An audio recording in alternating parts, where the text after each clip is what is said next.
ایرانی صدر حسن روحانی نے کہا ہے کہ امریکہ کے ساتھ کسی قسم کی کوئی بات چیت نہیں ہو سکتی۔ انہوں نے مزید کہا کہ موجودہ حالات مذاکرات کے لیے سازگار نہیں اور مزاحمت ہی واحد راستہ رہ گیا ہے، لہٰذا ہمارا آپشن مزاحمت ہے۔ تمام سطر سیاسی اور معاشی دباؤ کے باوجود ایران کے عوام کسی دھمکی کے سامنے نہیں جھکیں گے۔ انہوں نے کہا کہ انہیں یہ غلط فہمی ہے کہ وہ ایران کی شان و شوکت کو ختم کر سکتے ہیں، لیکن مشکلات اور پابندیوں کے دنوں میں نئے منصوبوں کا افتتاح ہماری جانب سے وائٹ ہاؤس کو پرعزم جواب ہے۔ ان کی جانب سے یہ بیان اس وقت سامنے آیا جب امریکی صدر ڈونلڈ ٹرمپ نے کہا ہے کہ اگر ایران کی قیادت چاہے تو وہ بات چیت کے لیے تیار ہیں۔ ڈونلڈ ٹرمپ نے کہا کہ واشنگٹن کی طرف سے یقینی طور پر مثبت جواب دیا جائے گا۔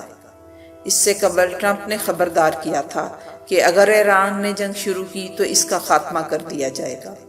ان کے اس بیان سے ایک مسلح تنازع کا خدشہ بڑھ گیا تھا، تاہم پیر کو انہوں نے عندیہ دیا کہ ایران مذاکرات میں پہل کرے گا تو امریکہ بھی قدم بڑھائے گا۔ ایران کے وزیر خارجہ محمد جاوید ظریف نے کہا کہ ایران ایسے لوگوں سے مذاکرات کے لیے آمادہ نہیں جنہوں نے وعدہ خلافی کی ہو۔ اقوام متحدہ کے سیکرٹری جنرل کے ترجمان اسٹیفن دوچارج نے کہا کہ ہم طرفین سے تناؤ میں اضافہ کرنے والے بیانات سے پرہیز کرنے کی اپیل کرتے ہیں۔ علاقہ پہلے ہی سے نازک دور سے گزر رہا ہے۔ امریکہ کے سیکرٹری دفاع پیٹرک شانان نے منگل کو اپنے ایک بیان میں کہا کہ میں یہ کہوں گا کہ ہم اس وقت میں ہیں جہاں خطرہ ابھی بھی زیادہ ہے، اور ہمارا کام اس بات کو یقینی بنانا ہے کہ ایرانیوں کی جانب سے کوئی غلطی نہ ہو۔ ایران نے S-300 میزائل خلیج فارس میں منتقل کر لیے ہیں۔ اس سے امریکہ اور خلیجی ریاستوں میں کھلبلی مچ گئی ہے۔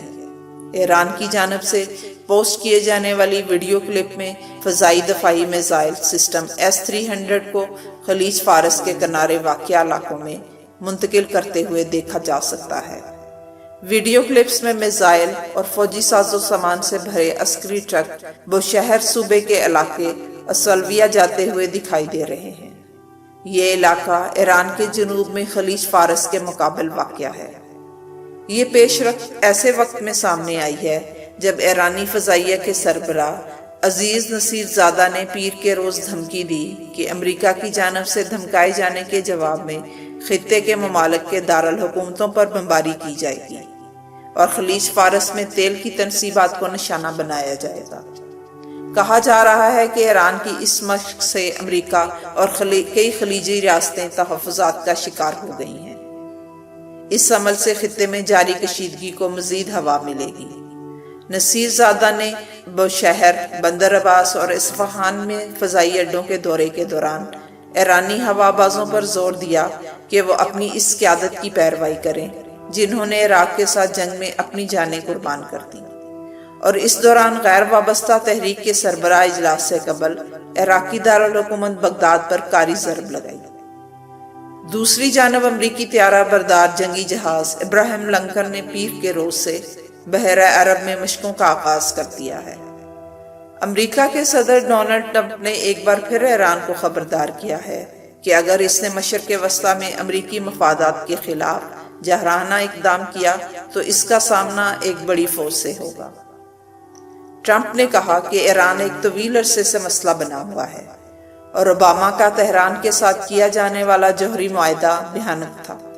واضح رہے کہ اس سے قبل امریکی صدر نے ایران کو صفحہ ہستی سے مٹانے کی دھمکی دی تھی اور کہا تھا کہ اگر ایران لڑنا چاہتا ہے تو بتا دے، وہ ایران کا آخری دن ہوگا۔ ایران کے وزیر خارجہ محمد جاوید ظریف نے کہا کہ امریکہ بہت خطرناک گیم کھیل رہا ہے۔ انہوں نے کہا کہ اگر تہران کے ساتھ چھیڑ چھاڑ کی تو ہر کسی کو دردناک انجام کا سامنا کرنا پڑے گا۔